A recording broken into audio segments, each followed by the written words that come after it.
Good morning, everyone. We have I always say so much to talk about, but I want to talk about the boys because, I'm going to make a bold statement here. This was episode 6. There's still 7 and 8 to wrap out the season. And I'm late because I'm always late to watching these shows. But regardless, I want to cover it. This was the worst episode of the boys thus far, but still better. Was it the worst? Probably. But still better than most modern television, which isn't a high bar, but it's still, there's still some things that we got to talk about. We have to. There's a big revelation, a big reveal.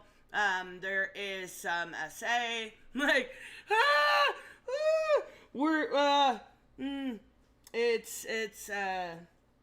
it's gonna be fun. It's gonna be fun. It's gonna be a good conversation. First off, we gotta show this adorableness at Pika's Shades. He got his new white. Which are their ears? I love them so much. Oh, you are going to be in for a furry surprise. Wait, why are their ears like that? Like, is that a style choice? I feel like that's a different kind of cat. Is that a Russian cat? A Finnish cat, Finnish. Totally meant Finnish. Oh my god. They're so fucking cute. Hannah is the one named Hanzu.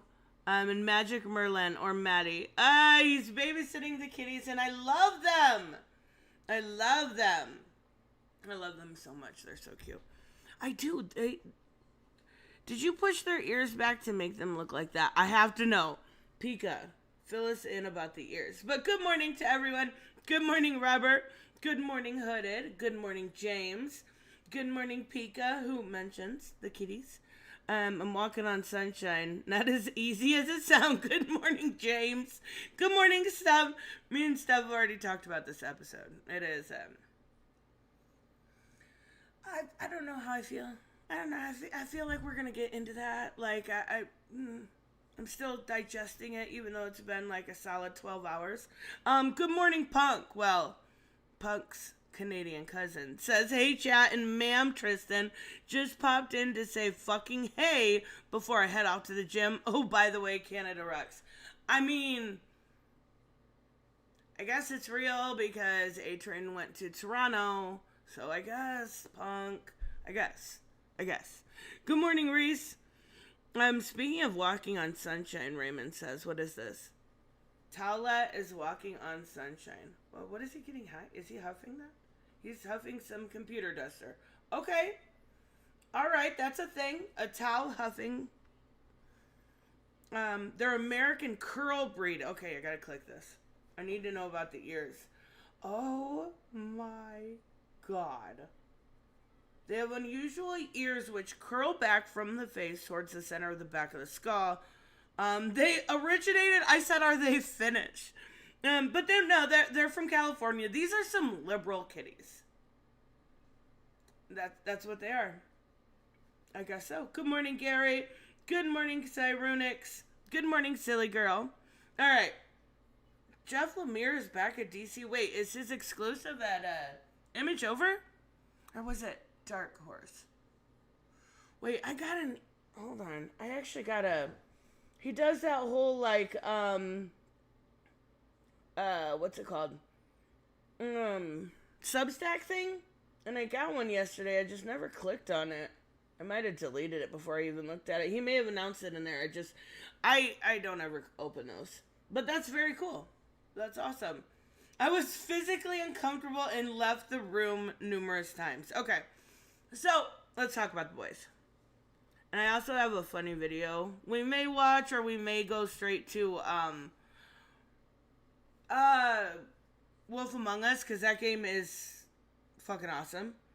But I guess it's a woke disaster, and then Grace Randolph saying it went too far. Either one, I don't take their opinions, but it is what it is. He got 3 books, including Absolute Batman. I wonder if they needed somebody after Joshua Williamson kind of had to slow down a little bit, and that's awesome, though. Jeff Lemire, Sweet Tooth, his He did quite a few, like 5-issue things. He did one about sending animals into space, a mace something. He did one about the yarn. Like, there was a couple. I don't know why I don't know the names off the top of my head. But regardless, they were really good. I love Jeff Lemire. He's actually, like, one of the best current day writers.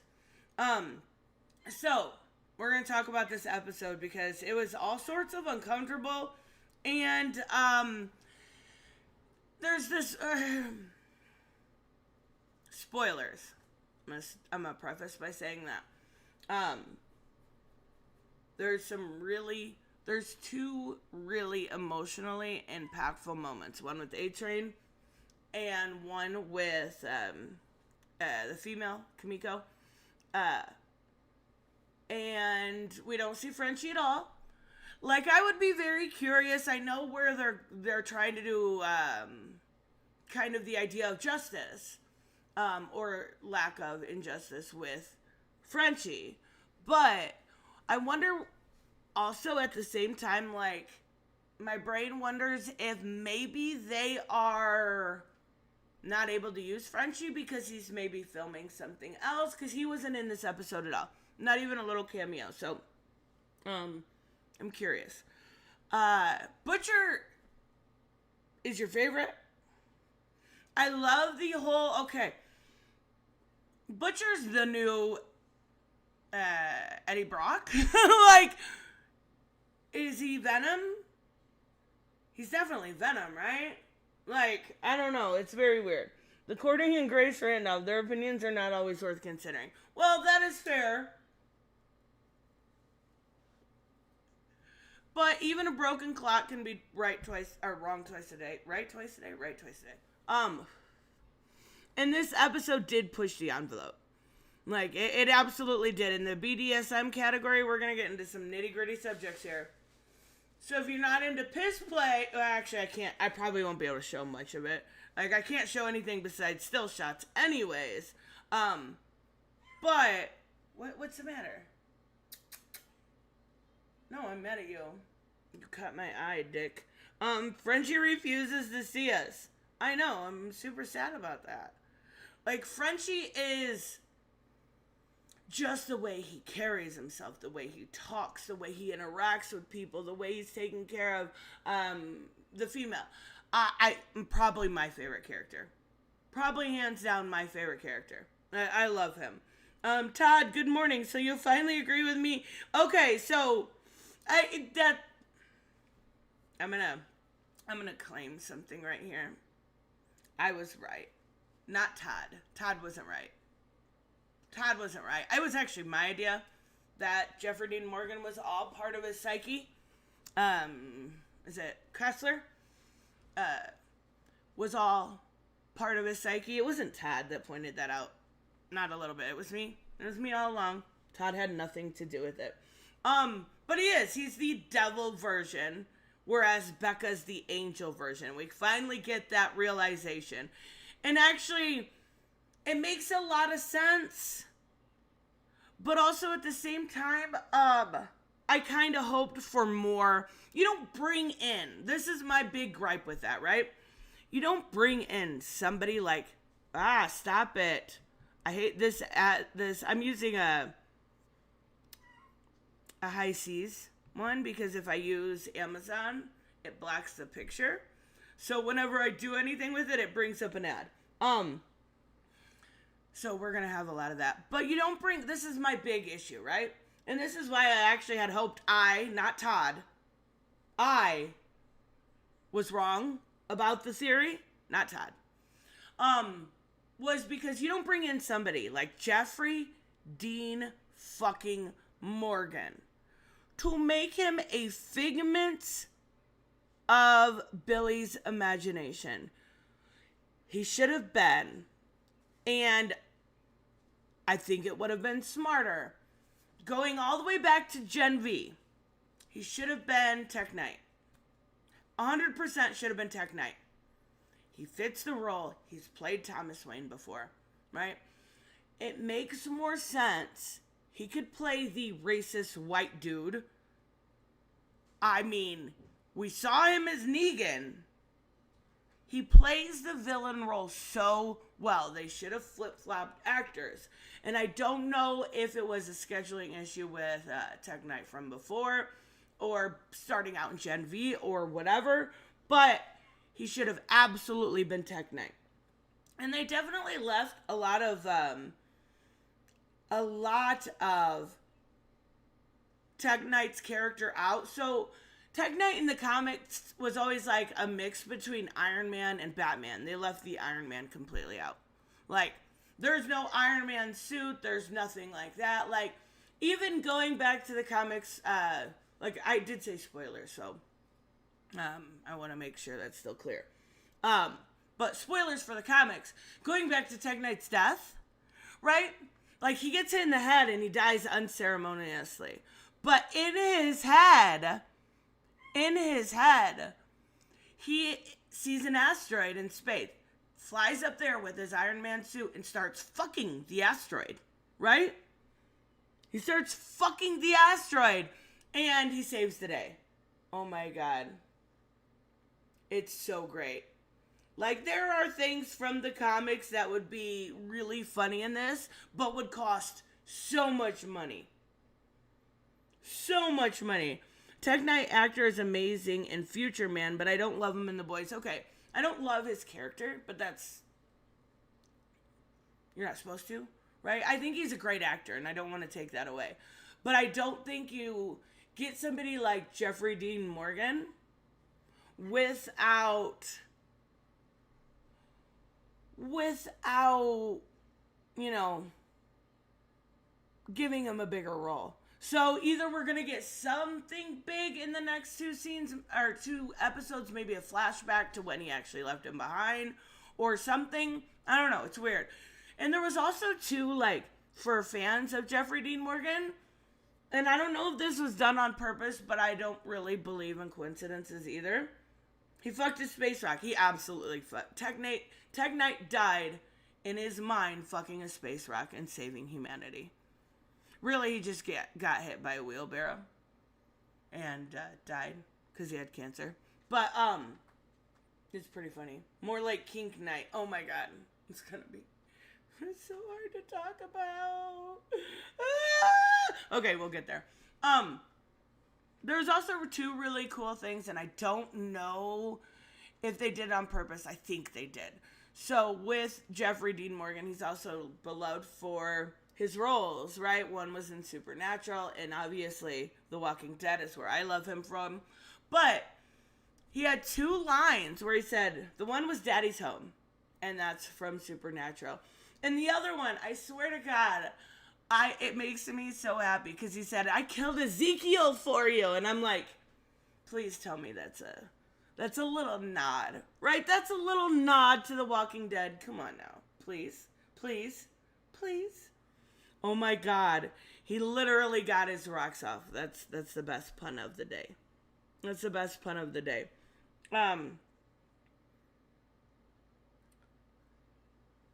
No, he died. Okay, let me explain this again. In the comics, this has nothing to do with the show. He got hit by a wheelbarrow in the head, and he died in his sleep. But in his sleep, he was dreaming that he put his, like, Iron Man shit on, right? And that he flew up in space, and there was a meteor coming, but the meteor had a hole.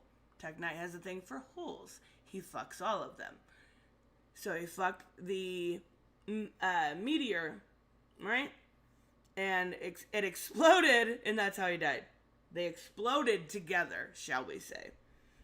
So yeah, funny shit. But he's actually, I do wish they would have given that role to Jeffrey Dean Morgan. I feel like he could have done it better. But I digress. We got the reveal that he's actually all in his head. He died in the 80s.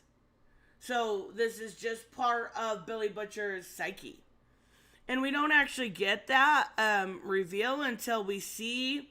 We've known that Becca wasn't there, right? We know Becca's dead. We saw her die in season 3. Was it season 3? It was season 3, right? Or was it season 2? Might have been 2. And they finally interact, and you're like, oh shit. Yeah. So that was that reveal. I mean, I saw it coming. Todd didn't see that twist coming, but I did. I knew. I'm just saying, it was pretty good. But it makes sense for Billy's imagination. It does. Now that I pointed it out to you, it does. It does in fact make sense. We're gonna save the kink for last. We're gonna do the other storylines first, and that's Billy. Billy's trying to do so.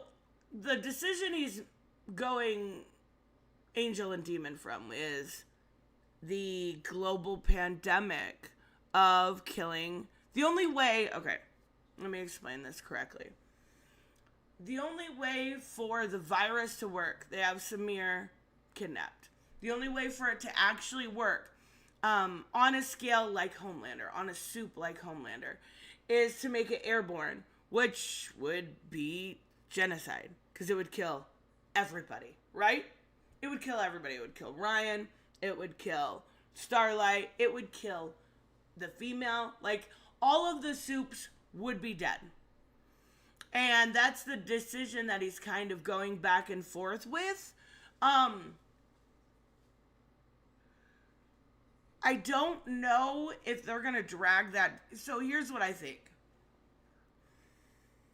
For people that have read The Boys, they know how it ends. And then a lot of people didn't like it. Because Billy basically killed everybody except for Huey. Because Huey was his kind of guiding light. There was a machine that would pop all of the soup's heads. And I'm going off of memory here, so correct me if I'm wrong. I think they're using the virus instead of that machine. I think they're going to drag the virus storyline out through the final season. I don't think there's going to be any sort of end to that, or end to this, at all. I think this is going to be their machine, and we're going to see Billy completely lose it and go, I don't know. Did they learn their lesson from, what was it called? Dear Becky? Dear Becca. And that kind of explained that was like a 6-issue miniseries. That kind of explained why he did what he did. And the end of The Boys people hated. So did they learn that lesson, or are they going to repeat it? I don't know. I just don't see that ending. I see that being the end of next season. So does he release the pandemic, or does he go with the angel on his shoulder, Becca, who just wants to get Ryan safe? Because there was a really good line where she says something like, you're just going to create another Homelander, right? You're just going to create that in Ryan by continuing to do what you're going to do. And I thought that was really good. Good morning, Michael. Billy will probably die, and that makes me sad. I mean, he's definitely gonna die. But I don't think it's gonna be this season.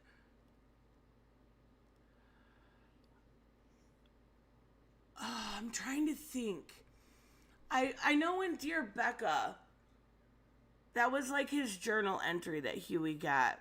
And it explained all of his steps through death. But that's kind of like a side mission and not the main quest.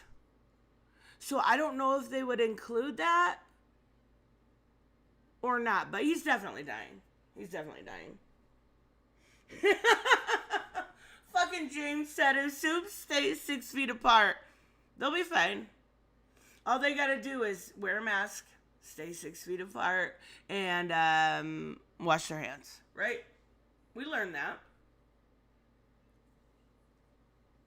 But no doubt about it. Billy's dying, but not till the end of next season. Oh my God, the milk part. Okay, we'll get there too, I promise. So, Tech Night. No, we can't go there yet. I'm not ready. I'm not ready to tackle that yet. I'm not ready to tackle Tech Night yet. Okay, so, I mean, all of it kind of goes together, though. This was so weird to me, right? Like, this is totally illegal, right? That we know, like, that was the worst for me last episode when Huey's dad died. I bawled like a fucking baby. But they're Made in Manhattan apparently is a popular movie, and Huey's dad loved it. So they're sprinkling his ashes? They're sprinkling his ashes on the fucking road. You guys, don't do this. Don't do this. They're sprinkling his dead father's ashes on the roads in Manhattan. It's so gross. It's so gross. Like, I feel like it's gross, right? It's gross. And probably illegal. Hugh dying sucked. Huey didn't die. Huey's dad, though, fucking straight to the heart. And then when so the part where he was like, what did he say? I'm scared or something, and he was crying. Oh my God. It was terrible. But it was kind of fucked up. And then they do like the MAGA hat thingy, which isn't new, but apparently people... Why is this not working? Stop. Get off of that. No, don't show anything. Just pictures. People think this is new, but if you watch Gen V... Nope. It's not going to let me see it. They did this there, too. He gets yelled at by somebody in like this. It's not a Make America Great Again. It's like... It's something along those lines, right? Oh, Hugh. Oh, I'm stupid, Steph. I'm sorry. So... Yeah, I'm more comfortable talking about this than I am the rest. I fucking love that her name, it was actually revealed last episode. I didn't realize it when they showed her medication. But I love that her name is Misty Tucker Gray. Because she's a parody of Marjorie Taylor Greene, right? Like, she even does this, Jewish space lasers bullshit. Like, it's so perfect. I mean, she's in character only, not in looks, obviously. Because this is Kara, and she's beautiful. But I love that, that we get that reveal. We're gonna, because I don't want to skip around with storylines, we're gonna skip to, this.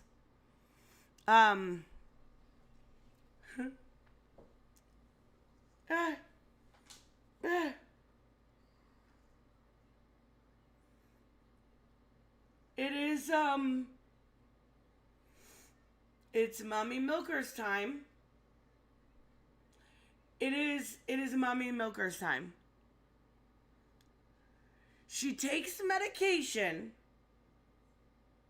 in order to make herself lactate, which is possible. And she's like, it just enlarged my heart a little bit. It just enlarged my heart a little bit. She's awfully cute. She's adorable. I love her. Like, I loved her as Kara. And I haven't seen her in anything since this. So this is such a different character. But I love it. I love it so much.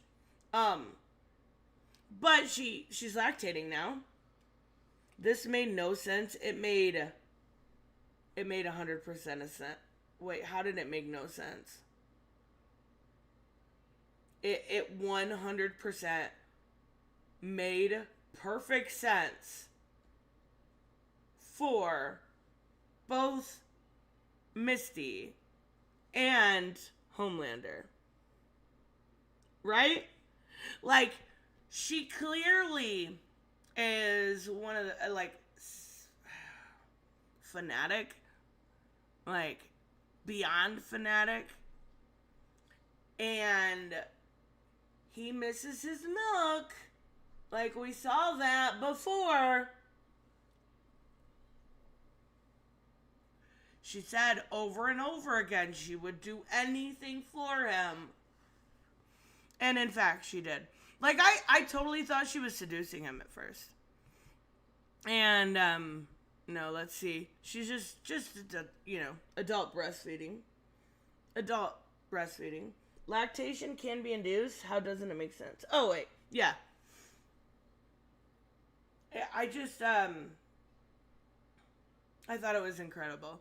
Because it ties so much together, and it's so fucked up. And it's also mother's milk, This is kind of what happened. Nah, not really. So mother's milk in the comics, basically, his mom was like a Jabba the Hutt type that breastfed him older, and that's how he got his V powers. So they've kind of given that all to Homelander, but this going forward is going to be my favorite ship. This going forward is going to be my favorite ship, just because it's fucking hilarious. It's fucking hilarious. And he was drinking it like a fucking baby. I still want to know how it doesn't make sense. It's perfectly in line with their characters. I want to know. I want to know. And she's got incredible, like, I feel like they definitely, like, upped, like, I didn't notice, but I feel like her boobs were very full looking back this whole episode, and they're incredible. They're great. I love it. But I feel like people kind of got grossed out about it, and I thought maybe that was what people said crossed the line, and it wasn't. It wasn't, which is what we gotta deal with right now.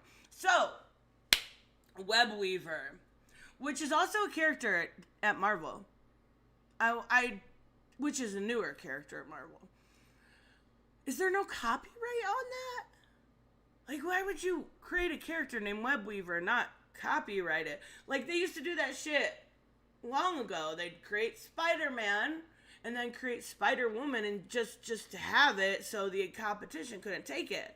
But now Marvel took Web Weaver. I don't know. I digress. This is what woke writers think about. How, Michael, stop it. How is this woke? Woke has divulged to such a nonsensical word. It just means I don't personally care for it. What? I'm so confused. It's a rip-off version of Spider-Man. Yeah, of course it is. Of course it is. And then they ripped it off back, right? I don't know.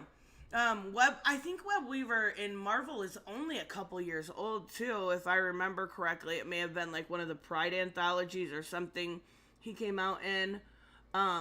It's relatively new character. Not to the boys. It came out in the boys first. But, still.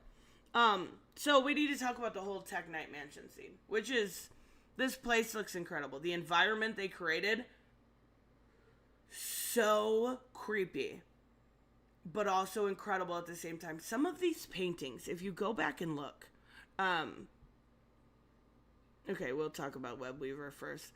Web Weaver is a junkie. They give him date rape, basically, up his poop shooter.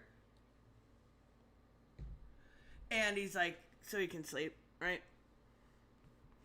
And that's exactly what he does. And of course, has to do it. I do miss his beard. And he gets shot in the eye because his webs come out of his booty. Not really. Like, there's a hole above. There's a hole above his booty. But that's where it comes out of. Okay, this place is where I'm talking about that's so gorgeous. Safe words are for the weak, right? And his safe word, we get the reveal at the end. Oh, it's so good. It's so good. Like, the layers are so good. Okay, so I want to see if I can get some of the pictures. Because the seven show up to this party, and this is the 1% of the 1%. They have 38% of the GDP, I think, in one room, which is crazy. That even is a thing. I mean, I know it is, but it's crazy to think that 38% of our GDP can fit in one room. I don't know. It's crazy. Why? Just why? Why what? I feel like Todd has a weak stomach. I'm not gonna lie. I do. I feel like he has a weak stomach. Okay. So we've got, who's my new, okay. I have new theories. Until this, I thought that Sage was sowing chaos to sow chaos. I completely have changed my opinion on her from one story and one episode. That's it. That's all it took. I think she's, okay, obviously she's the smartest person in the world. But, here's my thing. She didn't turn in A-Train. Why? Like, she knew it was A-Train. Let's not play here. She knew it was A-Train. She knew. She tells this story about her grandmother. It's a really good story. It's a really good story about her grandmother had a certain type of cancer, I believe it was, and they had no cure for it. As the smartest person in the world, she stayed up for 3 days. She actually made a cure for it. She took it to, I don't know who it was. I'm assuming some sort of pharmaceutical corporation or something like that. Presented it, and she basically got laughed out of the room, right? She's actually, it's not this scene, she's actually talking to Nadia, at the time. But she mentions one fact. She looks like a young Oprah. A little bit. I think she's gorgeous. She mentions one fact in that story that makes me think I had the wrong kind of read on her. Her grandmother was in the Black Panthers. Something we didn't previously know. She didn't turn in A-Train. I have a feeling she's going to be more of a social justice advocate than we had originally thought. Like, not like, oh my god, SJW. That's not what I mean. What I mean is somebody that's actually interested in change for society, right? The betterment of society. And I think the fact that she's sowing chaos in the top 1%, the 7, the election, I think this is all part of some greater plan. And maybe, just maybe, she outsmarted us all. I don't know. I could be completely wrong about that, but I'm just saying. Like, I think there's more to it. She also always writes in this journal, so I wonder... That was something that Huey did. Nope, I lied. That was something that Billy did in the comics, and that's when Dear Becca came out, because he got the journal back. I'm wondering if we'll get, like, you know how on The Invincible we got one episode where it told us about Adam Eve? I wonder if we'll get, I think she's going to die. And I think we're going to get one episode explaining all of her motivations. I could be wrong, or I could just be optimistic, but I definitely think there's more. Just imagine the actual Zendaya herself watches the episode. I mean, she'd probably be flattered, right? Like it was a Spider-Man reference. Wasn't offensive that was the safe word was Zendaya's name. It was funny. It was, what do you love the most? And he couldn't figure it out. And it was Zendaya. It's funny.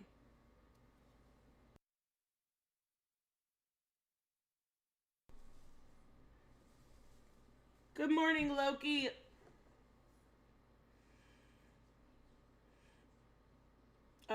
She was probably told before the episode, maybe. I mean, I don't think it's that big of a deal. I think it's funny. Um, so we get to learn more about Tech Knight. Like, we knew quite a bit from Gen V, but he's got old money.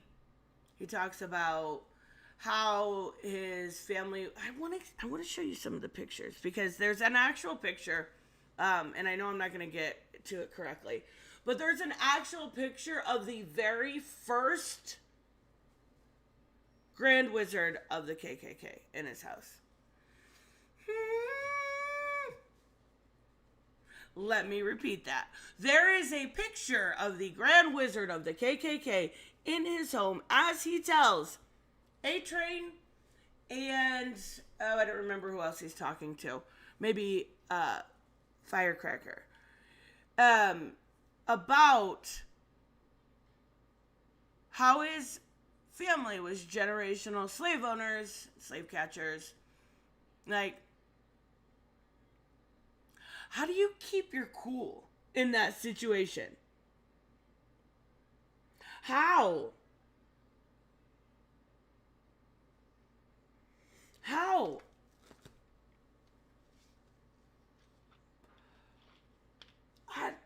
The KKK, dear God. Yeah, are you real? Like, I mean, I'm not really surprised. But, Loki brings up what we're going to talk about, and I can't pin. I'm gonna pin this so I come back to it, because I don't want to forget this comment.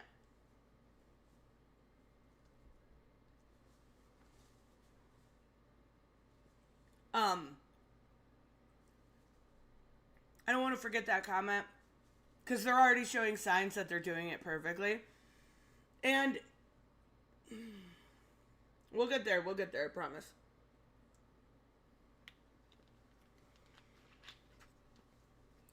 You can't keep your cool, and that's probably the point. Well, he does run off to Toronto, but yeah. So Huey goes undercover as Web Weaver, right? And this is where, oh my God, perfect! There it is, right here. There it fucking is. That's the picture I was trying to say. There's a couple of them, right? But, that's actually the picture I was talking about.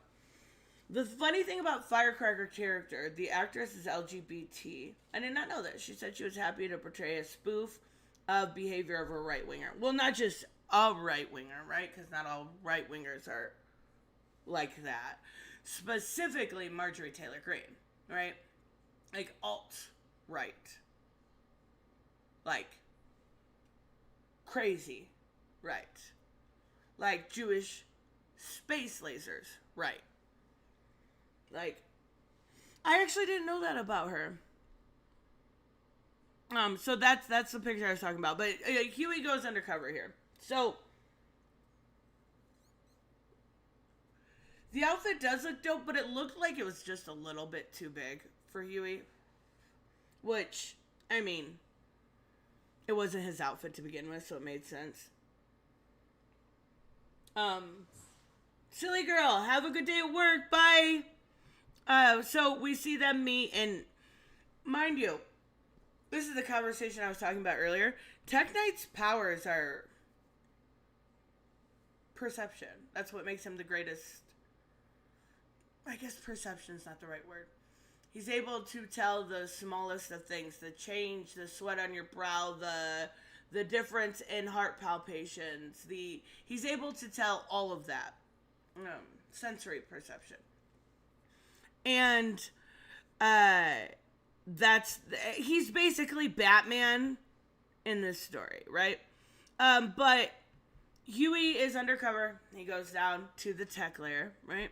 And this is where we're going to get into some stuff that I'm meant to be super careful about showing. Jewish space lasers, right? That's a new one to me. No. That's actually what Marjorie Taylor Greene said. That's why it's funny. Because that's actually what she said. Like, there are lines within this, if you look into the history of, like, Victoria is talking to one of the people on, I don't think he was a senator. I don't remember what he said he did. Maybe he was on the SCOTUS. He was somebody in the room at the party, and he talks about.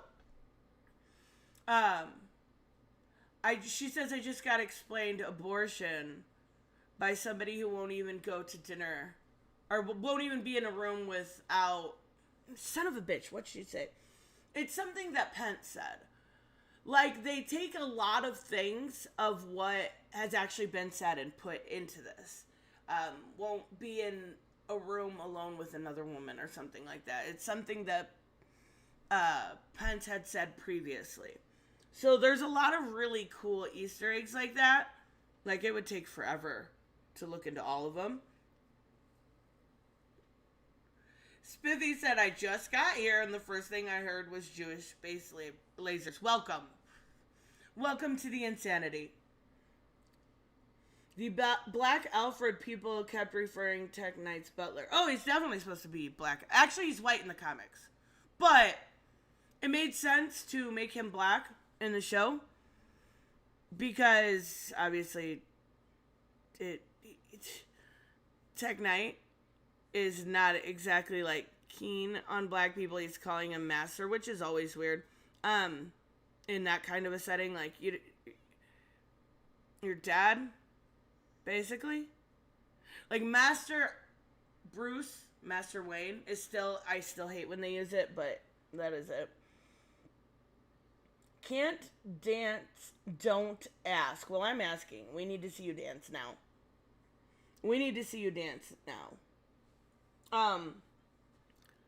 But the whole thing is great because he gets his kind of end here. We actually get his sidekick, and I wonder if we're going to get more of his sidekick, because his sidekick says Robin, right, in the comics. And he ends up being, it's not Nightwing. It's like Sprite Wing. Oh my god, I need to brush up on my boys. Swoosh Wing. It's something like that. He ends up doing the same thing. So he's actually a character. Oh my god, I love it. Loki said, that's a really, really good point, Loki. Damn. Dropping bars. Bruce's family helped slaves escape via Underground Railroad, whereas Tech Knight was the one that caught and kept them. Bizarro Batman. Now that was really good. As for the boys, I gave up when I realized Black Noir wasn't the Black Noir. I get it. That was the last plot line I really cared about. I get that. I do understand it. I was hoping this new version was going to be that. I don't know what they're doing with Black Noir. That's another storyline that comes up that I don't particularly care for. Black Noir finally gets sick of it. Like, this whole time he's been complaining. Here it is. This whole time he's been complaining, right? I don't know his motivation. Get it? I'm a narcoleptic. I'm so funny. I'm so quirky. I don't get it. All he has is some cartoons. Is he a ninja? I don't understand. I don't like this character this season. I don't. But he has a conversation, like, he learns about how violent he is, and I think he likes it.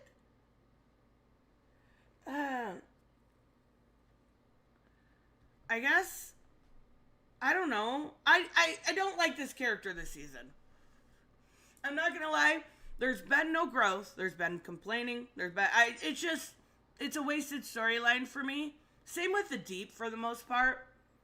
Both of them could disappear from this season and I would not care. I don't even think it would make a difference. I'm not gonna lie. At all. I got all the boys in PDF. Oh, okay. Was it a Humble Bumble exclusive?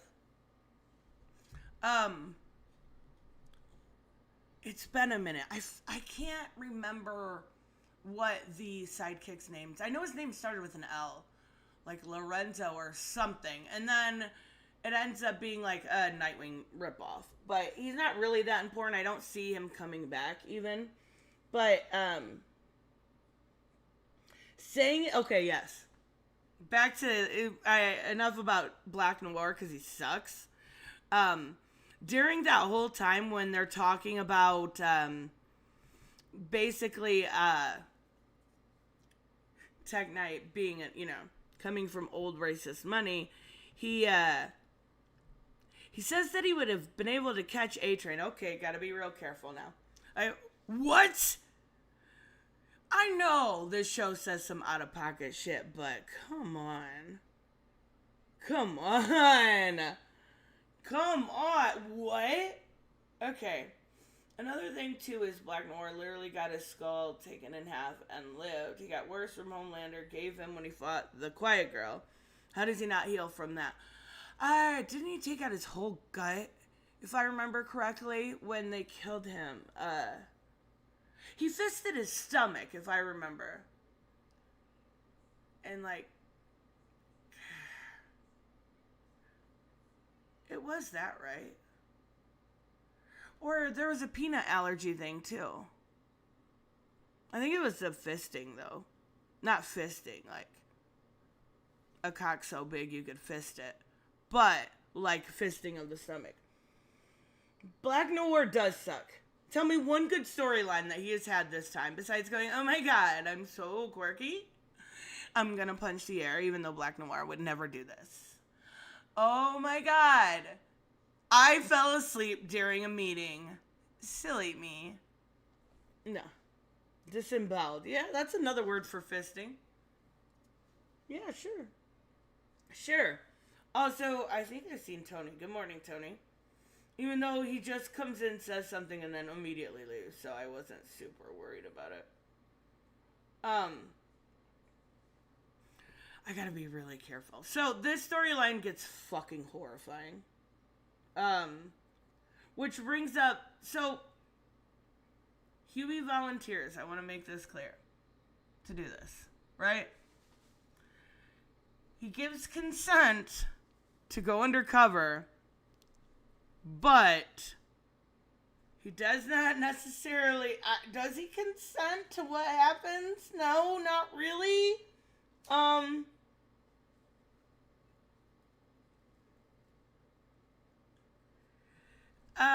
The main essay that Loki was talking about here is if the essay of Huey is just brushed off. It's not, because we already see that at the end, right? Then it did go too far and it failed. Okay, I wanted to make sure I mentioned that because we do see it mentioned. The essay that he's talking about, and I'm going to describe it because I don't want to go any further with this right here, is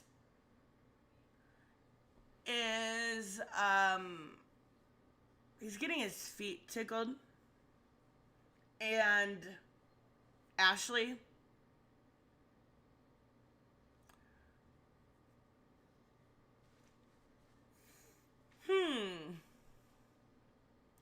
makes herself come and then wipes it on his face. That's the essay people are talking about.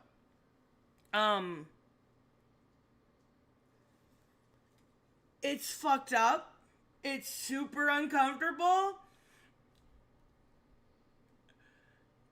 There is a difference between this and the Starlight one because she didn't know. Like, she didn't do this to Huey on purpose. She thought it was Webweaver, right? They think it's Webweaver. They don't know they're actually doing this to him. But it still happens. That doesn't change the fact that it happened, right? Whereas the Deep in season 1 knows 100% what he is doing to Starlight. And using his place of power to do so.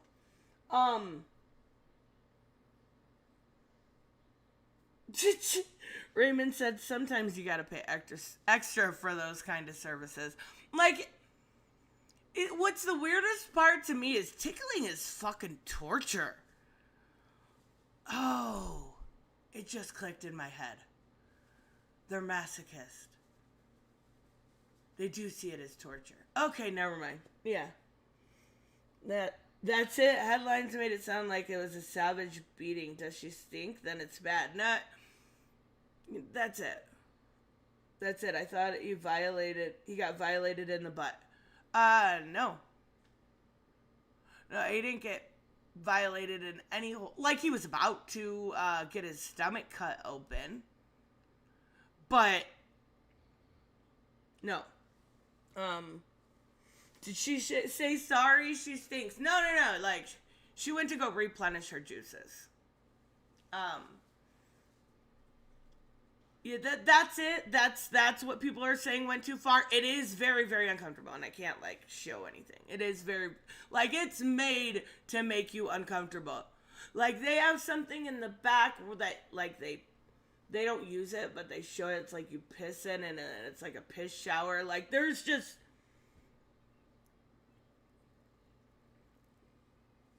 a lot going on in this room. Think Batcave, but for BDSM. That's all you gotta think. But yeah, that's what happened.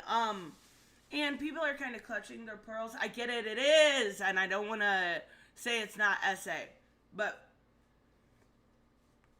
it's not what people are making it out to be.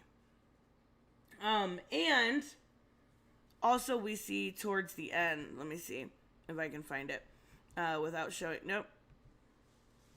Without showing too much. He loses it.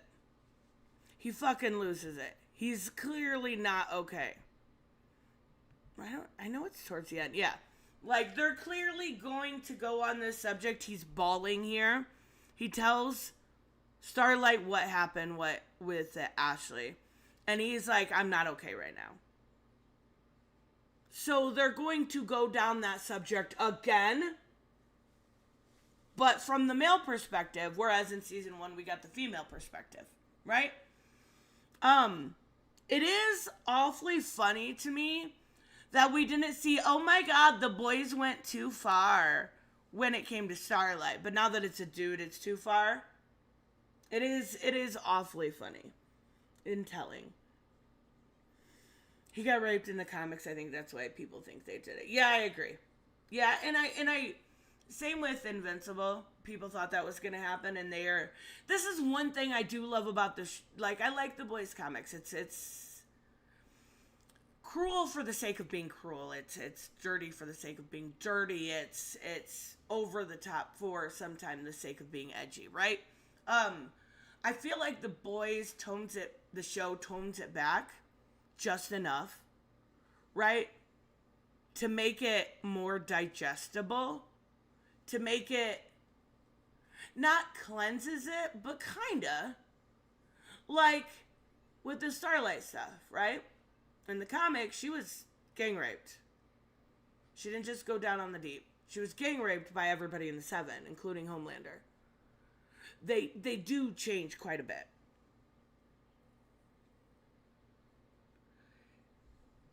You had to repeat that, Todd. You had to repeat that? You had to repeat that.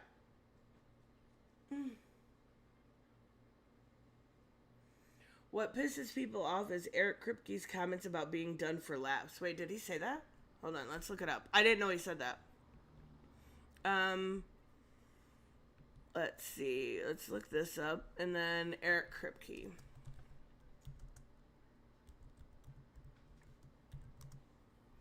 Well, it's a dark way to look at it. The boys' controversial huge story. Okay, here we go. Let's see what he says. In an interview with Variety, I want to go straight to the source because I don't like when they change things.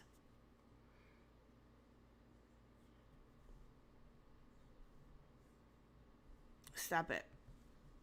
Okay, what did he say here? It was one of the most challenging and one of my favorite things I've gotten to do in this crazy world of a show. There's a lot of prep for that. There were like 4 fittings for the balloon of an outfit, which was designed by Michael Brown, and I love being in that, but I really love... Okay, this is not what... That must have been what he said. Third firecracker. Okay, so where is Kripke's comments?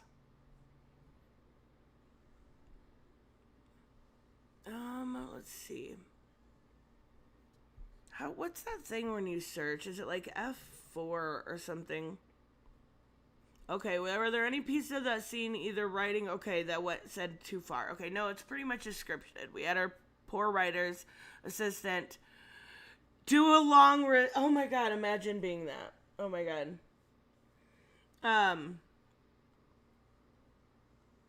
What's cake farting? Oh god. I didn't know that was a thing. I guess it is.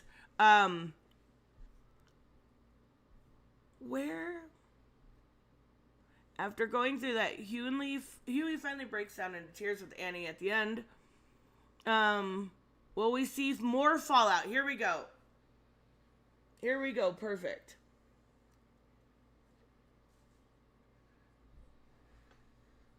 The outrage. Okay, but here's the thing. Here's what I want you to just think about for a second. If a girl volunteered to go undercover, some dude was tickling her and came on her feet and then wiped it on her face. Like, yeah, that's kind of fucked up. And that's what we've got to see. We've got to see how fucked up it is. We've got to see the fallout. And that's where...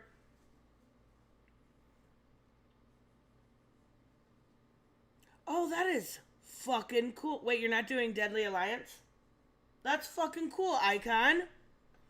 Okay, he said his story is, in this particular episode, is kind of denial and compartmentalizing a lot of what we're dealing with, the death of a loved one, right, his father. I'm fine, I'm totally fine, which is a lot of people do before you can sort of open that door for the pain you're feeling, and I think that's part of healing. So I think he's going to go on and really try to absorb and learn what his dad and his mother taught him about forgiveness. So it looks like they're going to address it more. He's going to go on and really try to absorb and learn. But that's more about his mom and dad.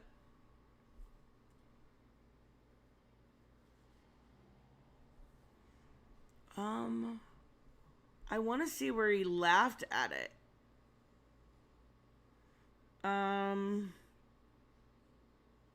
He laughed his ass off about Zendaya, which I think all of us did. No, it's pretty much as scripted. I don't know where it says, unless I'm missing it, where it says that he did this for laughs. Like, obviously, it wasn't played for laughs. Nobody was laughing during that scene. Well, it's a dark way to look at it. We view it as hilarious. Obviously, okay, here we go. Obviously, Tech Knight is our version of Batman. And we wanted to really play around in that trope, Batman's fascist underpinning as a really wealthy dude who hunts poor people and then profits off of the incarcerations. So, okay, so that's another thing that they're really big about, is he owns a bunch of private prisons. And basically, he's exactly what they said. He's a fascist who is wealthy and hunts down poor people. He's literally that.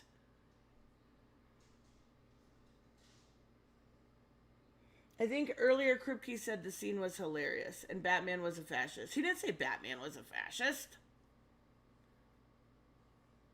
He never said Batman was a fascist. Well, that's a really... Okay, wait, let's read the question. Let's start with Tech Knight Sex Dungeon part.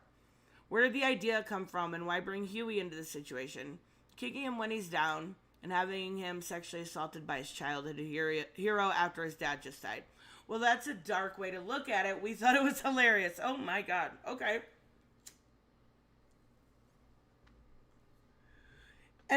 Was anybody laughing during that scene? Like, anybody? That didn't come up. Okay. That was not... Okay.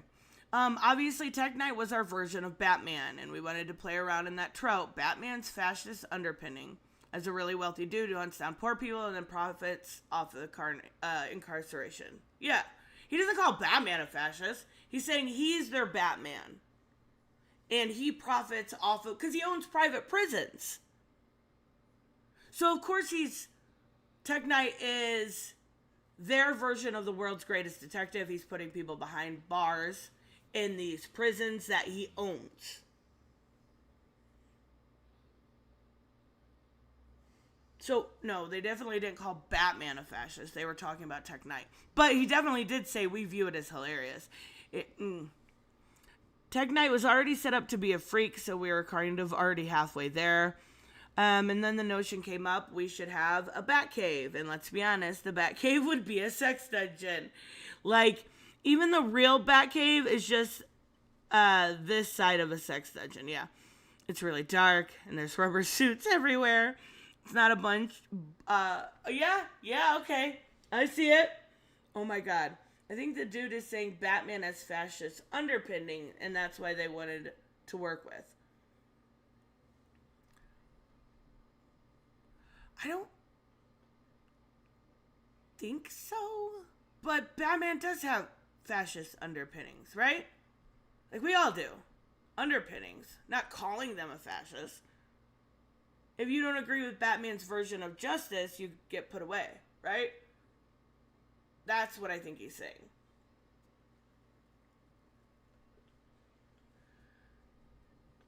James says no comment. James was totally laughing during the whole scene. Totally laughing during the whole scene. But no, he's saying, because Batman doesn't profit off of incarcerations, right? So I think I don't know. I think what he's trying to say here, because they would only make sense if he's talking about Tech Knight. Because he actually is a wealthy dude who hunts down people, poor people, criminals. I don't know why he didn't just say criminals, but okay. And then profits, and not poor people are criminals. Why would you call all criminals poor people, right? Like, that's what's weird to me here, is this word. Why is that there? Because Batman nor Tech Knight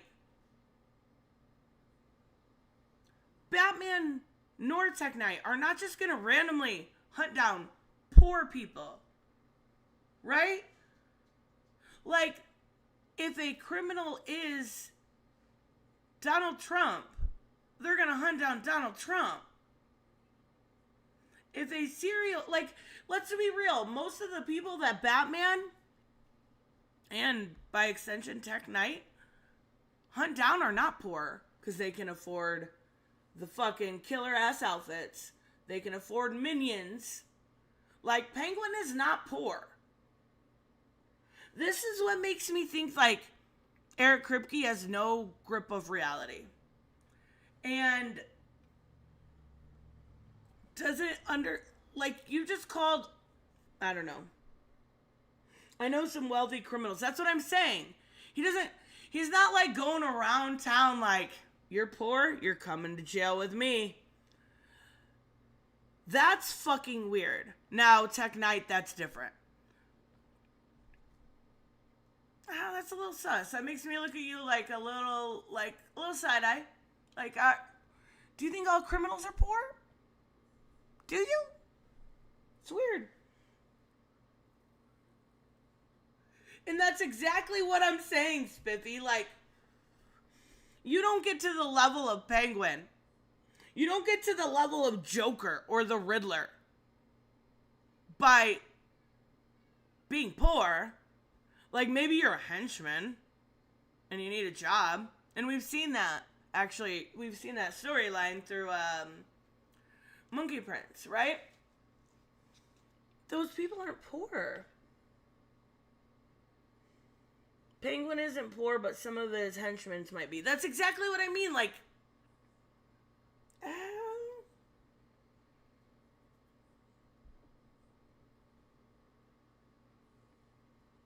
kind of feels like the disconnect between Hollywood and reality is all over the place.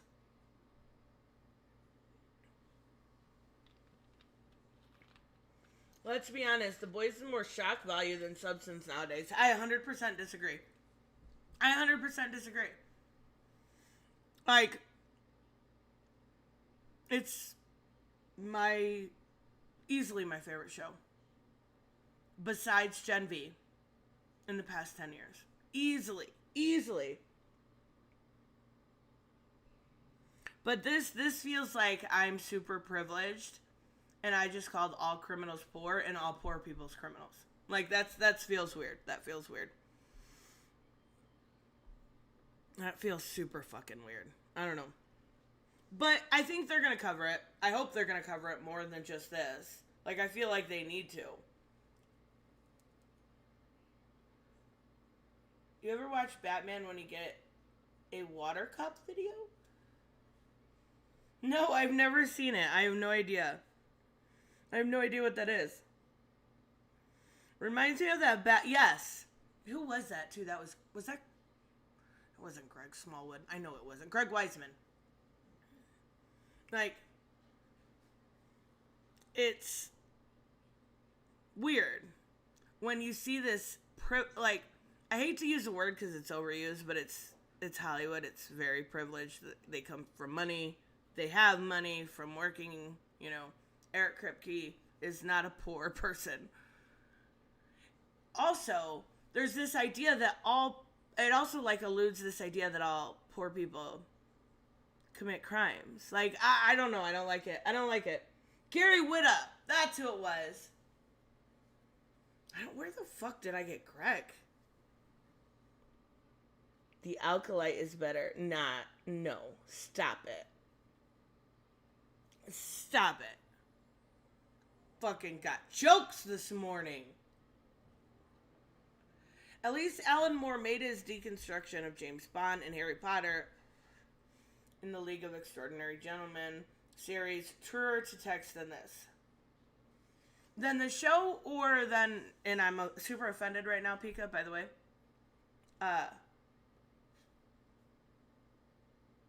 Because this is good. This is good shit. No, I'm just kidding.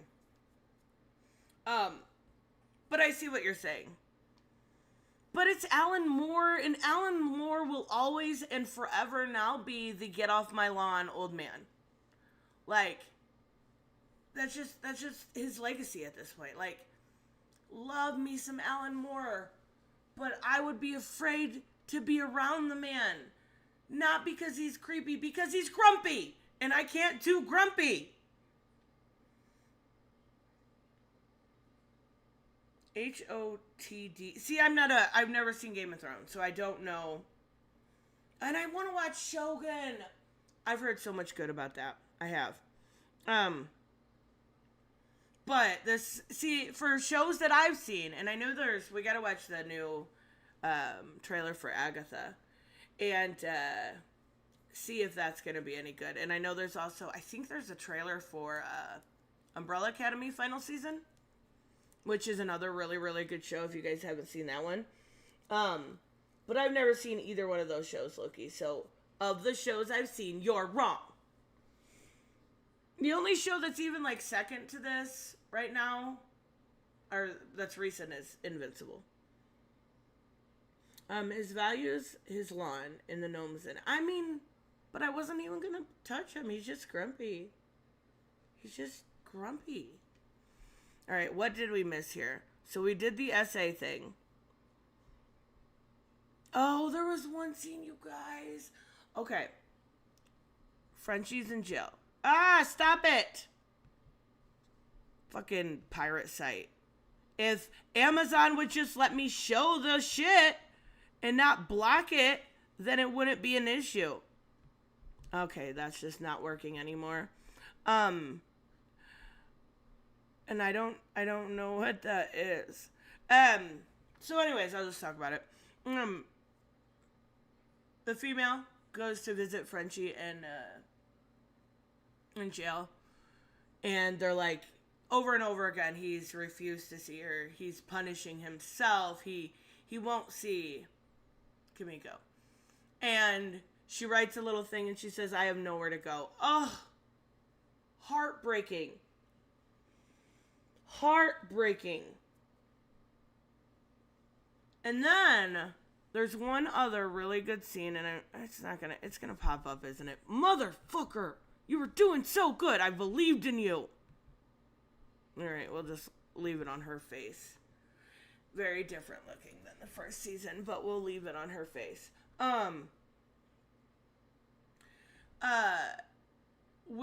So Mother's Milk is when they're first trying to get into the tech cave.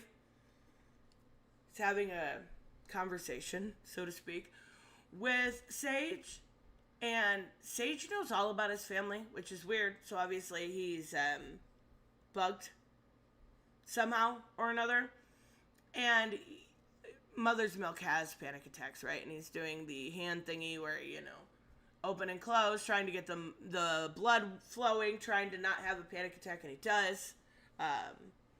And Kimiko is trying to get A-Train to take him to the hospital. He does end up going to the hospital. He does end up taking him.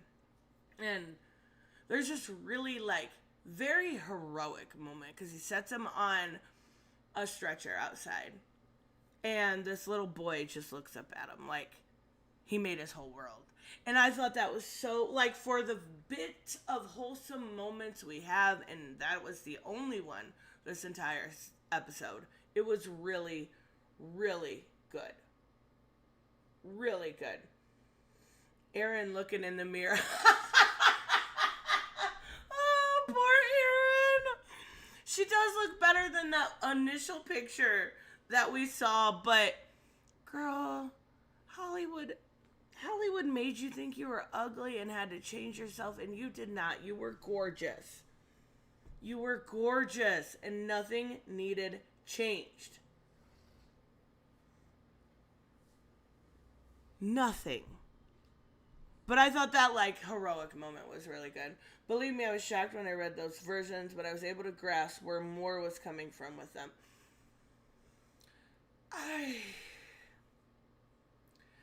I get it. I get it. And I get what he's going for with Tech Knight. I do feel like the version of Tech Knight in the comics as a more, I would almost argue a more Iron Man version instead of a Batman version, which is what they made him here, actually worked a lot better than what they're doing. Don't get me wrong, I don't think this is bad. I don't think it's a little over the top, right? But I don't think it's bad. I do get what they're going for. I liked it better with the Iron Man one. I did. Still would smash you and everybody else. Come on now, Loki. Come on now. Alright, we're gonna we'll check out the Quarterings video about it so we can just laugh and giggle at how dumb it is. And it's probably gonna have that article I just talked about. Look at the kitties! One last time. I love them. They're so cute. It's a 52% on Rotten Tomatoes. That's surprising. Actually, it's not. Shit gets, review bombed, and people don't having, this season very much so held a mirror to internet culture. Right? And people don't like that. People don't like looking in mirrors. Facts. What I mean by that is people actually don't like hearing about their own flaws. Tech Knight legit sounds more like Iron Man than Batman. Anyway, it definitely was. Definitely was. And they even do a Batman and Superman kind of comparison with it. Come on. You can work. I believe in you. There we go. And I don't think it would so be loud. out of line to say the show has always had something to say politically, particularly with Homelander. I think the show's creator and writing team got really mad that people started to view Homelander as the good guy when he was supposed to be the bad guy. That's why they... Wait, hold on.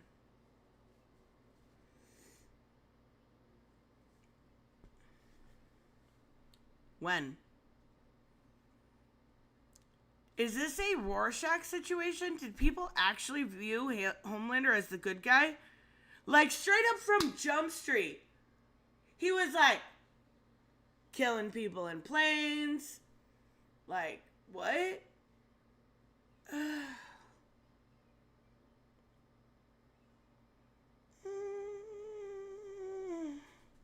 Okay. I never... Like, honestly, show of hands. Did you? Show of hands. Yeah, I mean, like, tell me. Did anyone ever see Homelander as a good guy? Like, you would have to be pretty fucked in the brain, right? So probably James did. But... No, nobody... I don't know. That's weird. They've done all these humiliation rituals with them and having all these insane storylines. But the Boys has always been, quote-unquote, woke. Duh. But now, season 4, it's gone completely unhinged. And that's really not that uncommon. When shows run out of ideas, they just kind of lean back into their politics because it's the only thing that they know. And now they've managed to offend the left and the right in their latest episode. And the media is not happy. Amazing Lucas did? What? No. What? I used to really like the Amazing Lucas. That's crazy. Come on, he was jerking off on top of the city. Okay, that scene was fucking hilarious. Hilarious. I mean, what was that, season 1 or season 2? Like, he was in full bed with a Nazi. He was literally, I think in the first couple episodes, didn't he laser the side of that plane with the little boy and his dad on it? I'm pretty sure. Like, that was very early. Having it. And you know what? I 100% support this. By the way, this video is sponsored by Private Internet Access. 2020 web systems on made and been paying, no having fucking way. Bad things happen to them. Mutahar. The New Boys episode is fucking weird. Dude is getting legit sexually assaulted for half of the runtime, and it's so weird to watch. It is. I agree. It wasn't half the runtime. I get, like, hyperbole. But, like, it is weird. It is weird. Nazi Nookie? That's totally a thing. In the Boys. And probably the South. Just putting it out there. That's what happens when you show his backstory? Wait, hold on. What do you mean, Gary? I'm confused. Oh my god. Spiffy mentions, I actually love, that's one of my favorite episodes before that scene alone. Because it's so fucking funny. He says, like the second episode, he bashes a blind guy's ear in. Right. He's like their Daredevil. And I always thought Daredevil was such a, like, he's fine. But, like, let's be real. He's not really that great. Like, Kenshi, kind of a crutch character. Not really that great. Not really that great. But yes, that's one of my favorite episodes. I love that one. Mutahar is, that some ordinary gamer guy that did that video about cuffles, right? I mean, he's not wrong. It is weird to watch. That's the fucking point. That's the point. People feel bad for him, for sure. Here's the thing. You can feel bad for somebody's upbringing while also understanding they're not the hero. Same thing happened with Rorschach. And I do think that people, like, maybe misinterpret empathy as more compassion than what it is. You can have empathy or sympathy, I can't remember which one, for somebody, but also realizing that they're an evil fucking fascist, right? Like, what was the episode? Was it episode 4 of this or 5? I think it was 4, where we see him just go nuclear on the people that raised him in that lab. And honestly, that was like revenge porn. Wait, no, not like that kind of revenge porn. I mean, like, that's not the words I was looking for. I call everything porn when there's a lot of it. So what I meant like is like, it's a revenge fantasy. There we go. Like, I call stuff cat porn and food porn. Never mind. I'm going to pretend I didn't say that out loud. You don't feel bad for Jeremy James. Stop it. Wait, Rorschach is legit a hero? Hold on, what? I would have to reread. It's been so long. It's been since the actual Watchmen show was on HBO Max since I reread that. But he's not a hero. He's a vigilante, right? He takes justice into his own hands. That doesn't make him a hero. Batman's a hero because he allows for due process. And I think it just depends on your personal definition of hero. So I get it. I get what you're saying. Like that scene with the dog. Ooh, not gonna talk about it. Not gonna talk about it.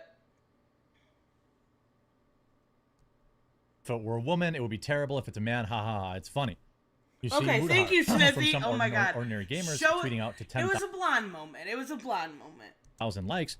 The new Boys episode is effing weird. Dude is getting legit, essayed for half of the runtime, and it's just so weird to watch.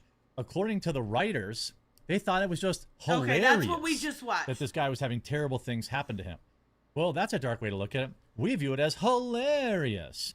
This, of course, leans into the insane double standard that, men can't be victims of this kind of thing. And Stop it. Stop. This is where we're going with this? I should have known. I should have known this is where we were going with this.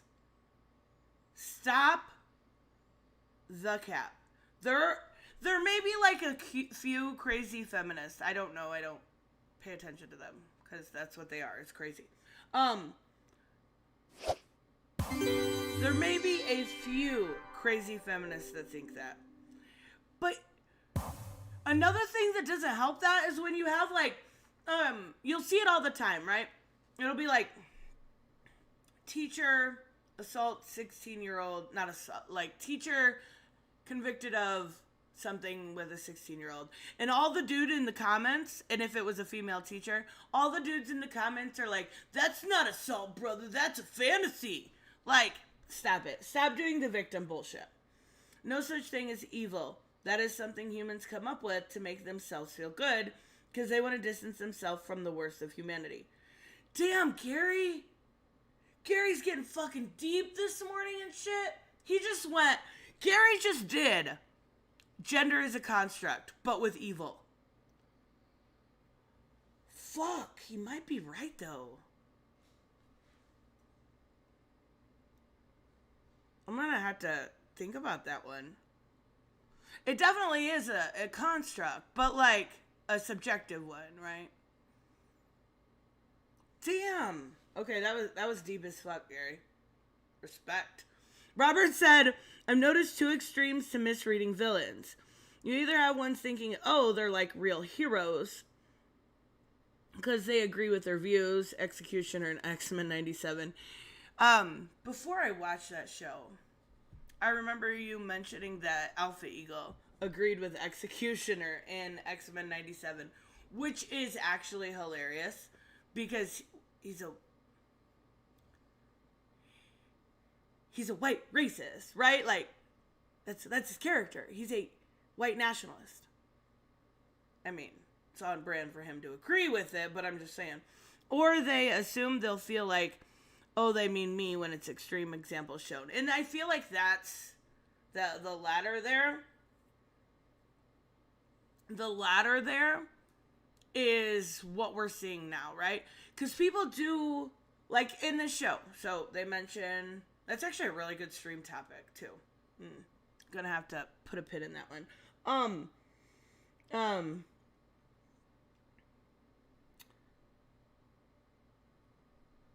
What the fuck was I saying? Oh, okay. So in the one part, they say the top 1% of the 1%. And then they mention later that it's a Federalist. So, alt-right, right? People get so offended by that term, right? Just because you say alt-right doesn't mean everyone that is right-leaning, right? Spiffy is a right-winger. Spiffy's cool as fuck. Michael, I'm pretty sure Michael's aware. Like, I kind of get that vibe.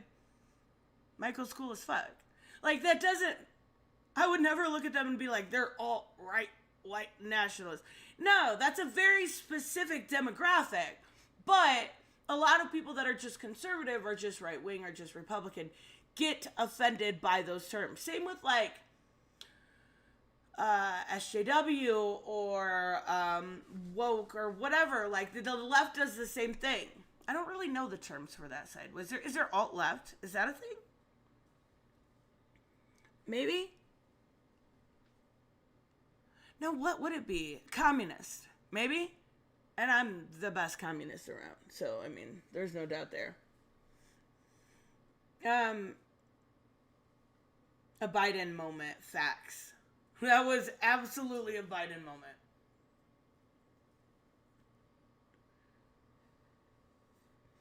Screw the politics. There's a double standard when it comes to nudity and entertainment.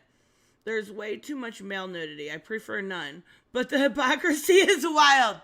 That sounds like such a Reese comment that I love it. Like, there's got to be like a dick to boob ratio. There's like a fine line, right? I don't mind either. I don't mind either.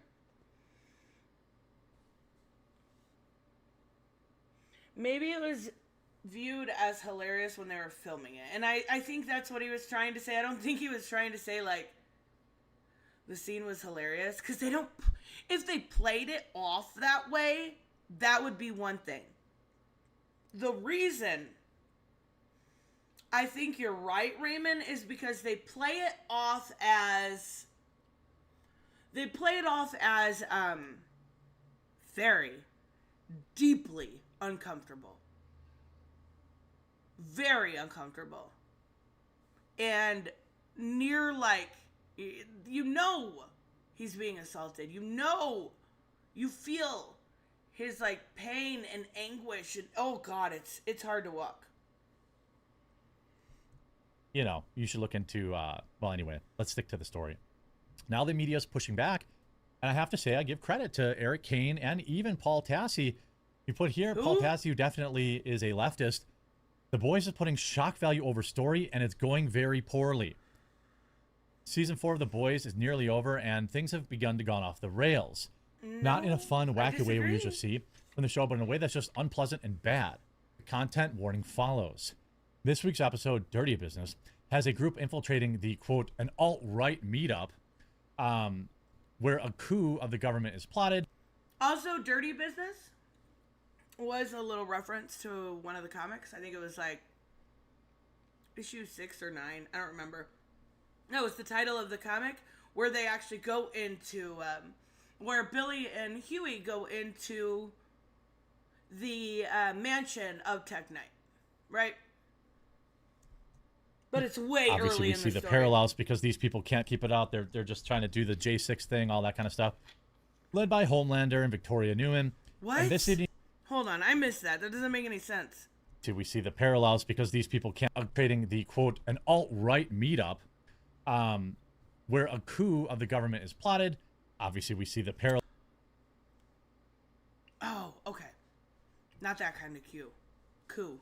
Okay, so he obviously didn't watch the episode. That's why I was so confused. He obviously didn't watch. It had nothing to do with January 6th or anything like that. He obviously has no, like, he didn't watch it. That's very clear. They were actually talking about the corporations leading the government. It had nothing to do with, like, okay. I mean, not that his opinion was valid before, but now it's very, very, no. You don't even know what you're talking about. Okay. It's like me talking about Star Wars. Nobody actually cares what I have to fucking say. Because I don't give a shit about Star Wars.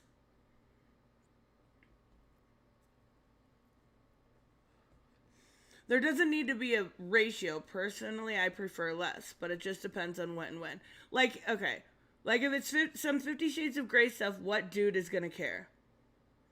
Vice versa, zombie strippers, too. I completely agree. Allows because these people can't keep it out. They're just trying to do the J6 thing, all that kind of stuff. Led by Homelander and Victoria Newman. And this evening, we get two of the worst aspects of this season. It's ham-fisted political commentary as Republican quotes almost verbatim. Yeah. It was pretty fucking good. If you can go through and use somebody's... This is the thing, right? This is the thing I've always said about debates. Why did I just touch my eye? It hurts. This is... Like, I don't do near as much debating as I used to. For many reasons, just because I'm fucking lazy. No, it's actually because I kind of lost the drive. But, if you can use somebody's own words against them, their own arguments, if you can dismantle their arguments and their words, that is how you should debate, right? That is absolutely how you should debate. You shouldn't go at somebody's looks. You shouldn't go at somebody's family. You shouldn't go at somebody's personal life. If you can use Republican quotes verbatim against them,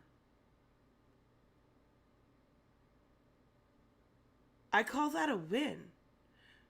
Like, Jewish space lasers. Like, come on. It's a meme at this point and it's funny. But, like, it's ridiculous at the same time. Debating can be exhausting. It is. I mean, not really, but it's like the prep for it. Like, I love a good debate, and I still would absolutely if somebody had a good debate topic. Debates are stupid, which it's 100%, and it took me way too long to learn that, Spiffy. He says they're usually popularity contests rather than discussions about the arguments people have, right? And it's usually personal attacks, right? Ridiculous. Like, there was one, what was it? Organized Chaos versus Ripa. And he just attacked him as a father. He attacked him as a, I think, maybe deadbeat father. Something along those lines, right?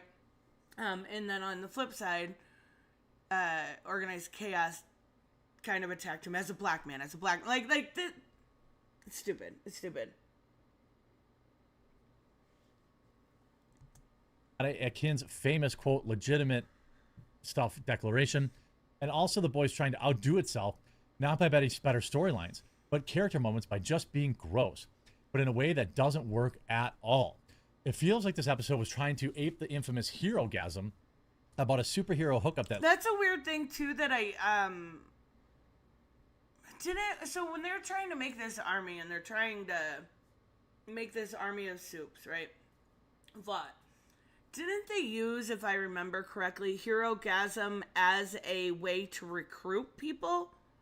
So I feel like it was a little bit closer to the end. Maybe I'm wrong on that one. But I thought they used that as a recruitment, too. And that's one thing I forgot to mention about this episode, is they're doing like the internment camp things. That's their plan, to use Tech Knight's prisons to do so.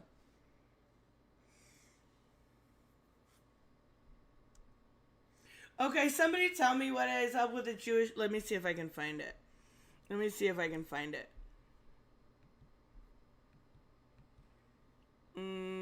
This is going to be in my search history now. Thank you so much, Spiffy.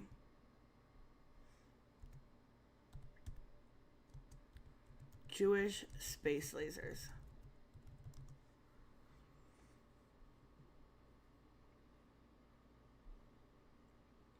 AOC calls out Marjorie Taylor Greene's Jewish space laser controversy. Everything you need to know. No, where is it?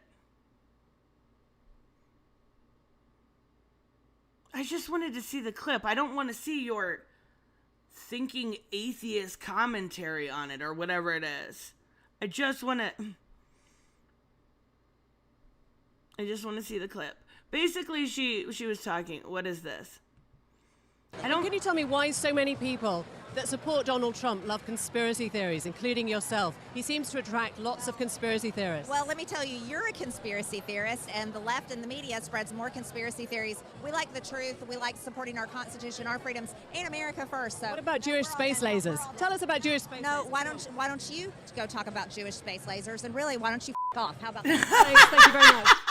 And can you tell me that's why not so many the people... original clip. That's not the original clip, damn it.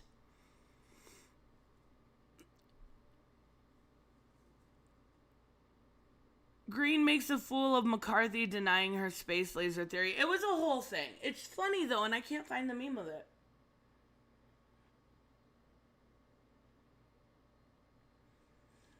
Marie says, if you don't want to see tits, that's odd, but fine. Personally, I don't like tits on the screen. Dicks, not at all. I mean, I get it, but, like, that's why I said about the ratio. Because it's funny. Firecracker mentioned the space lasers. Yeah, that's why it came up. But, like, I wonder where that's weird. I can't find it. But that's basically her retort to that. Her, like, and that's what I hate, like, people calling them conspiracy theorists, right? I don't necessarily think that's a really, like, good term for it, so to speak, because, like, I'm a conspiracy theorist. We all are, right? She's right about that, like, but not, it doesn't all have to be political, right? Like, it can be a conspiracy theorist about Drake and K-Dot, or a conspiracy theory about Diddy, or a conspiracy theory about fucking Ghost. Like, conspiracy theorist doesn't have to mean, like, right-wing. Like, I got super into conspiracy theories when it was, like, Penn and Teller bullshit with the 9/11 stuff. Still a classic episode. Like, it doesn't necessarily equate. I think we all are, like, will entertain those ideas. I think it's funny.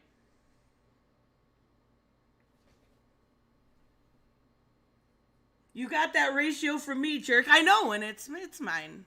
I'm stealing it. Just like I didn't steal Todd's thing about Negan. It's funny, though, because it's true. I love a good conspiracy. See, that's what I'm saying. Like, conspiracies can mean anything. It doesn't have to be political.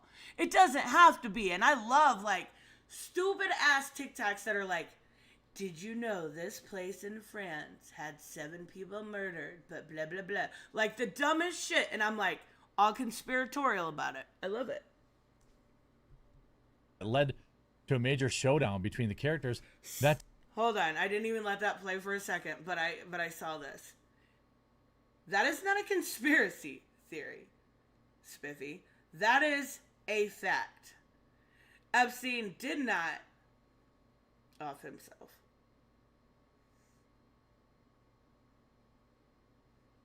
That is a fact.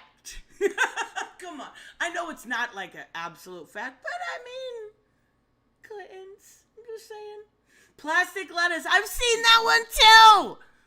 Or plastic snow. Do you ever see the people like try to use a lighter on snow and it doesn't melt and they're like, oh my God, it's plastic. Come on. It's funny. In order for there to be a conspiracy theory, there has to be a bit of truth in it somewhere. And that's why I love, okay, I rave about this comic all the time, but it's why I love it so much is because it dives into that Department of Truth. Conspiracy theories about Bigfoot, about aliens, about everything, about drugs, about the 70s, about who shot JFK. Like, I love entertaining the possibility of something, even if I know maybe there's no truth to it, or if I know that it's pretty out there for me to even entertain it, I still love the idea of, like, the weird. It's a great book. It's a great book.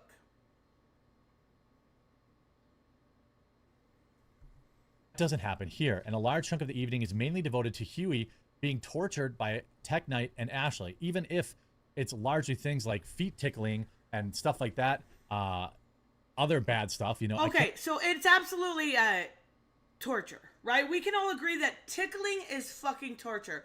Like, there's this scene in Family Guy where Peter tickles Lois. She beats him with the fucking pan. Like, facts. Like, it is torture. Tickling has to be the worst form of torture. Oh, America killed JFK, no doubt. See, that's what I'm talking about, Carrie. Facts. Unpopular opinion, I don't believe aliens exist.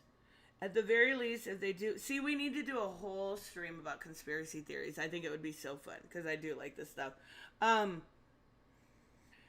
They do not err, and they never visit Earth or never have. See, I think it's pretty egotistical, and not you, Spiffy, I just mean people in general, to think that we're the only supreme being in this infinite, vast universe, right? There's got to be something.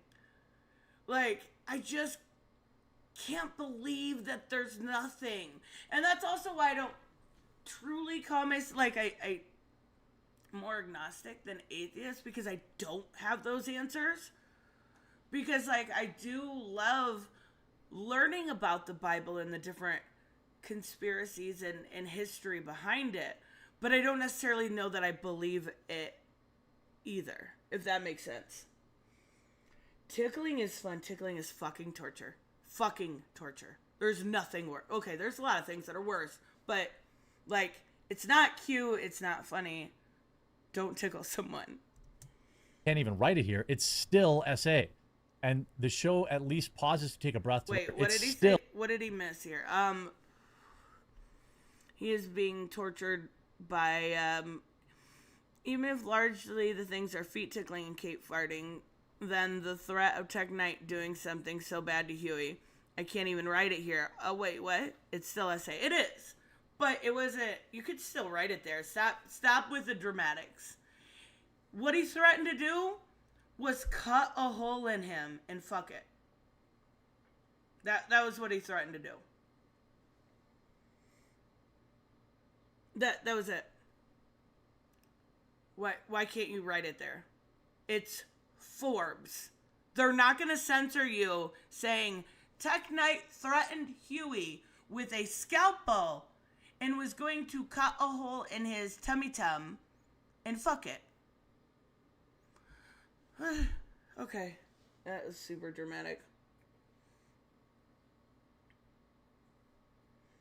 When I was 4 years old, I accidentally kicked my mom in the face when she tickled me. That's so funny that my brother did the same thing to my dad, and he had to get a fake tooth in the front. Like, but he was like 3 or 4 too, also. Like, tickling is one of the worst things in the world. That, other bad stuff, you know, I can't even write it here. It's still SA. And the show at least pauses to take a breath to let Huey break down afterwards. Still, it wasn't funny to watch or whatever it was supposed to. I wonder if whoever this is wrote this same thing about. Like, this is what I hate, the double standard. Nobody fucking cared. They were like, oh, they're covering women's sexual assault. But when it's a man, it's a big deal. No! It's a big deal when it's both. That's why it has to be covered with care. Be. The more I watch the current iteration of The Boys, the more I realize how much better Gen 5's first season was by... Get the fuck out of here. Get the fuck out of here. Get the... Please. Listen to this. This dude has stretched himself to thinking he only covers culture war shit. He obviously thought that corporations were normal people with January 6th. Please listen to what he says right now. The Boys, the more I realize how much better Gen 5's...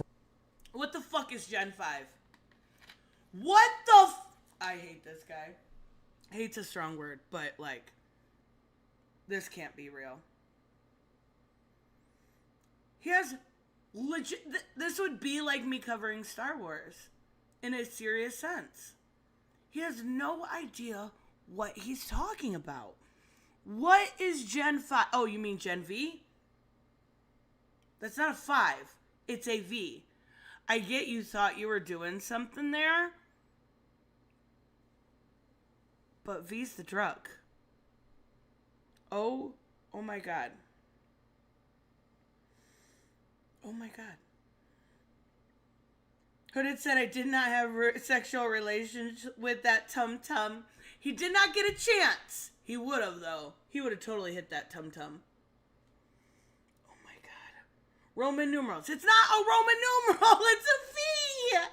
The show is called Gen V. As in V the drug. At Godolkin. I just want to hit my head on the table.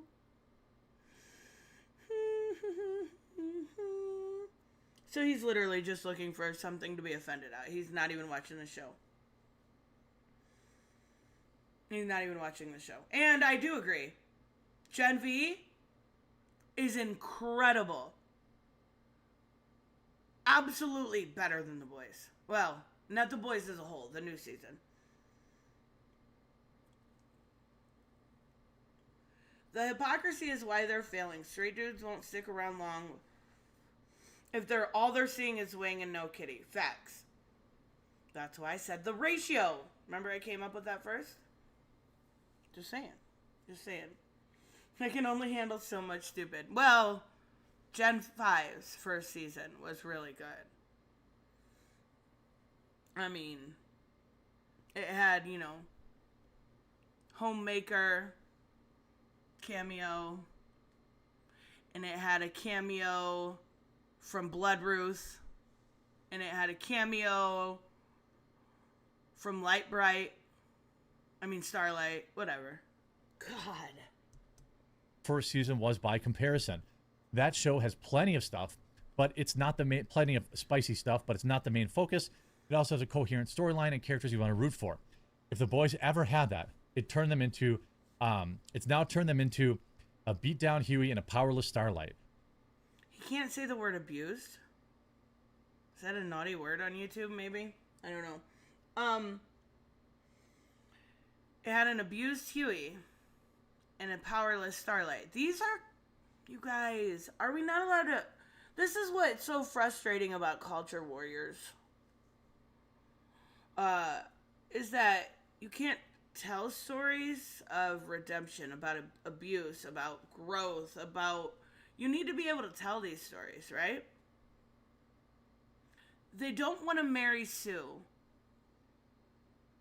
but they also don't want a powerless Starlight.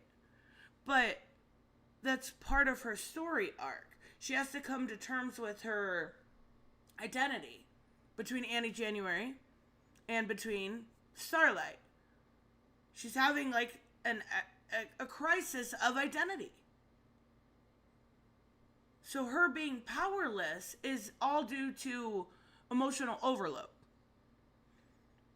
Huey being abused is how the show started out. I mean, kinda. Yeah, I guess I could say that. His girlfriend was literally ripped out of his arms by A-Train. And to be fair, Huey's always kind of a punching bag. Not for Starlight, but like Billy. Oh my God. I do agree that Huey is constantly going one step forward and two. Facts, Loki. Facts. I want to see season 5 make Huey. So we've got 2 episodes left. We could do a good arc with him coming to terms and with not only what happened with his dad, but what happened with Tech Knight, and using that and kind of channeling it as strength, right? And in that channeling of strength, season 5 could be one step forward, followed by one step forward, followed by one step forward. I want to see that for Huey. I do feel like he is kind of the show's punching bag, where he definitely deserves a win. He has character progression that just regresses every season. I kind of felt like that a little bit with Frenchie too, even though I love Frenchie. I love him. A lot of it is how he talks. I'm not gonna lie. His voice is awesome. But yes, I do agree. Because we're friends. Okay, every single time I borrow the ratio, I will give you credit. I guess I'll give Todd credit too. Do I have to? No. Smithy says, from a conservative perspective, once the plot lines you care about are gone, the politics do seem more prevalent. Okay, I totally get that, and I can even agree that there are more blatant politics in this season than in previous seasons. Blatant. Because there's always been politics. We did the Me Too movement. We did, obviously there was a whole ass Nazi in it. Daddy issues and stuff. Like, they are definitely more prevalent in this now. And I can also admit that as a liberal, I kind of like it. Like, that's just me. Because it's home team syndrome, right? It's like, yeah, my team's winning finally. So I totally understand why people may be turned off to that fact. But it's always had that woke factor. I feel like it just turned it up from 7 to 9, if that makes sense. Butcher and Homelander's incredible. Like, I love Butcher, but Homelander's acting when he got that. His facial expressions are so fucking good. When he got that milk on his mouth, it was just like pure fucking ecstasy. It was so good. Before I go, Tavia said, before I go, screw these scripter idiots. I said haters, I don't know why. I think the politics worked early on because things got worse and the culture worse since then. Yeah, you're probably absolutely right. They covered white nationalism. They covered over-policing, right? Maybe it's not much worse. Maybe it's just the direct quotes that people are seeing as much worse. And there hasn't been as much poking of the left this time. But they definitely are poking at, like, corporations and pandering and stuff like that. Whereas before we had, like, the woke walk. And I feel like it's like 60-40, whereas before it was 50-50. Now the show is trying to give give A-Train some sort of redemption arc. Given the nature of the show, it seems like to be setting up to be killed thereafter. Yeah, I agree. I do agree. A-Train's going bye-bye. This has not been an enjoyable season. The politics have just gotten dumb, way too one-to-one paralleled with real life in a way that isn't even clever. Even if I actually agree with those politics. I mean, even the left that they're pandering to. How do I know this is a leftist? Just because it's Forbes? That's weird. I'm not familiar with the person that does it. I don't think that they're not clever. Like, I think, again, going back to what I said about debating, if you can go and make somebody use actual quotes from people, like the abortion quote, right? That was an actual right-leaning conservative who said that. You're just using their own words against them. I think that's clever. 100%. Okay, the very people that they're pandering to have said, I'm good. We get it. Orange man bad. Even Orange man bad. Oh my fucking God. This guy's the mayor of Stupid Town. When the fuck was Trump ever mentioned in this show? We saw in all of these episodes one hat that started in Gen V.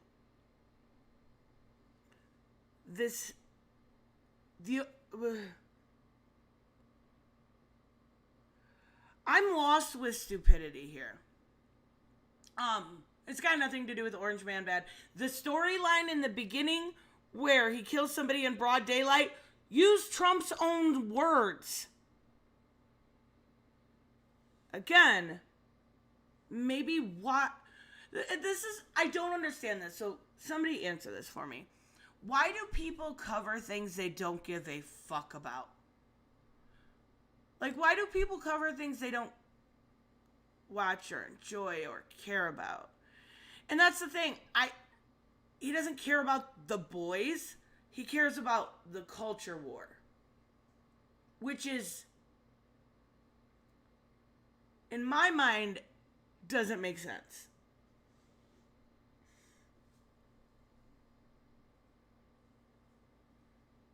Sure would be nice if Jeremy could show multiple articles instead of painting this one article as a consensus. And that's actually funny. If you go to like there's a lot of channels that do breakdowns of videos, right?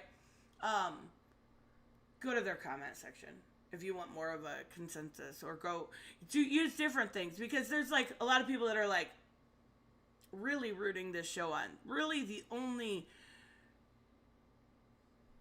horrible negativity that I see personally is from channels like this. Let's see what his comment section says. Batman is a rich man that hunts down poor people. Talk about not understanding the character. By that logic, Wonder Woman is royalty that hunts down common folk. I mean, I don't necessarily disagree. If that's what he meant by Batman, then he's fucking stupid. I knew the boys would be woke, but it went off the rails. The episodes aren't even flowing anymore. They're just like day one adventures in TNT. What? Okay, hold on. I gotta leave a comment. What is Gen 5?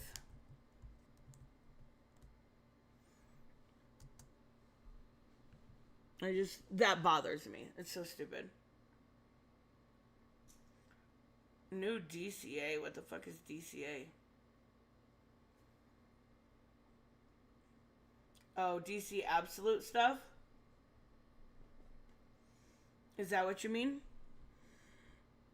Didn't Eric say Homelander was a Trump allegory? Am I mistaken? It was long. The allegory was when he killed somebody in broad daylight. Because Trump said he could kill somebody in broad daylight and not lose a vote. So when he did that, that's why they did the whole like trial, and he got innocent, right? Like, the consensus is that this is some crazy woke show, and that's so weird to me. There's shock value, then there's valueless shock. Okay, that kind of flows. I kind of like that. Sexual assault on women. That's horrible. Sexual assault on man. Why? That's hilarious TV writing. Yeah, it was not hilarious. Absolute Wonder Woman. Diana is an archaeologist. Adventure. Absolute Flash. Complete new origin story. Oh, shit. Oh, shit. That's awesome. Gary, thank you so much. Things like nudity and don't like things in nudity like Game of Thrones because it's not needed. But slasher movies and the boys need equal nudity. The swimming pool in comics, you can see Crimson Countess, Red Bush. I don't think you meant I want to see. I think you meant I want to see it. Wasn't she a sex worker? If I remember correctly? They didn't use her enough. We needed Red Bush, guys. We did.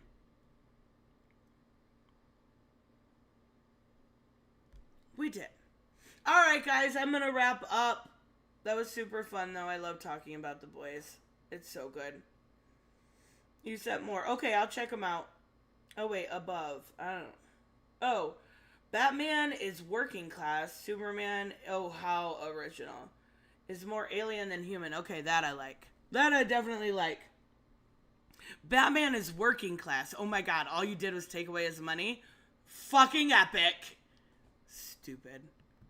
So stupid. I'm sorry, that's so dumb. Batman's blue collar. You're doing something there. You're doing something super creative. How did you do that? How did you come up with that idea? Oh,